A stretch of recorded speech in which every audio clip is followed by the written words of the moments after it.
We're here at the Trend Micro office in Singapore. We're going to meet with Rick Ferguson, who is the VP for Global Security Research. Now he's going to talk to us about mobile security and show us how he can use his handphone to tap and hack into another person's handphone. Come, follow me. Hey Rick. Hey. How's it going? Thanks for coming. No problem. Come in. Okay, so two phones. This one is running Android 4.1.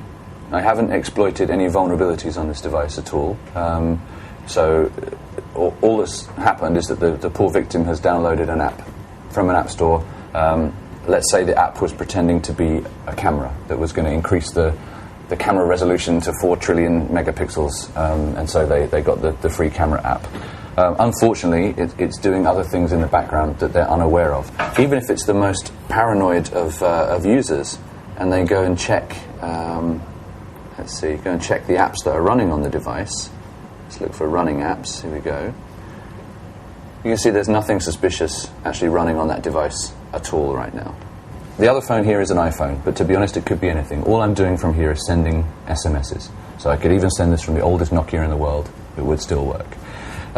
So this phone is actually deeply compromised, but the user is entirely unaware of that. So if we simply send a message to that phone that just says, "This is your master." So it's gone from there. You'll notice there's no notification on this phone that any message has arrived. I'm hoping that the mobile signal is good enough. But what has happened is the balance just went down on that phone.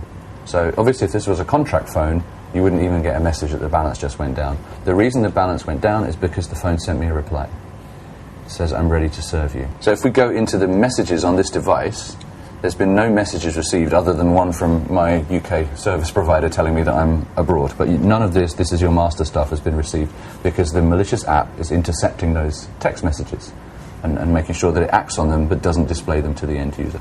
So now that we know we have control over that device, we can send other commands. So for example, we could send, if I could type upside down effectively, SMS spy enable. So send that command to the device. Again, no notification. If you look in the notifications, no notification that a message is received. But now any incoming text message to this device will be intercepted, stored in a text file in local storage on that Android device.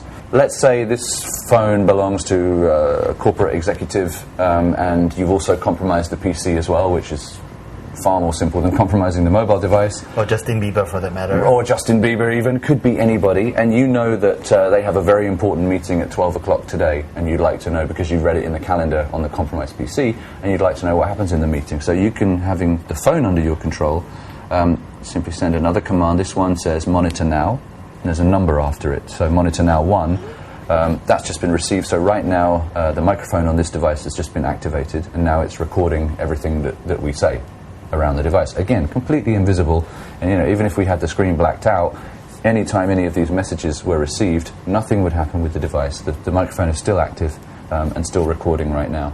There are other commands to activate the camera, take video footage, take photo stills, and so on. So if it comes to a point where I think, okay, I've got the information that I want from that phone right now, I've got a day's worth of text messages, I know there's been some phone calls, I turn the microphone on, I have a bunch of data, it's time for me to retrieve that data. I can simply send another command to the compromised device, if I can remember upside down where the keys are.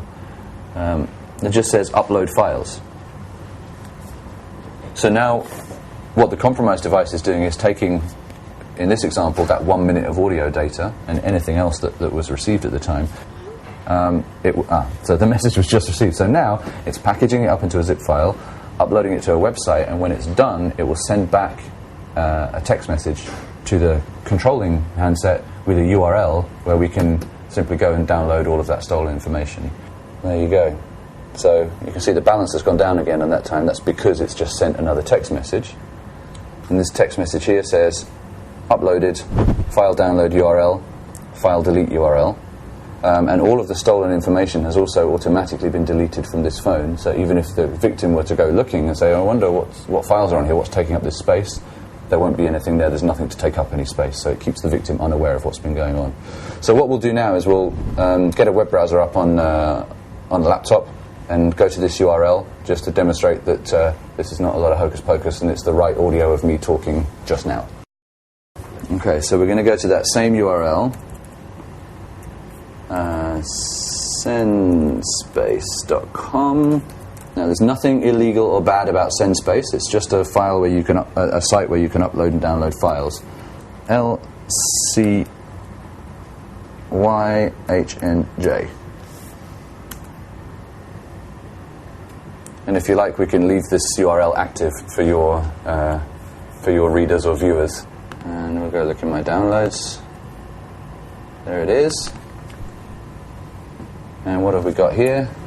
Activated, and now it's recording everything that we say around the device. Again, completely invisible, and even if we had the screen black out, anytime any of these messages were received, the same audio that I was you heard earlier in the video, right? There are other commands to. So, and that could include a text file of all the text messages that have been received on the device. It could include separate audio for each of the telephone calls or video or anything else for that device.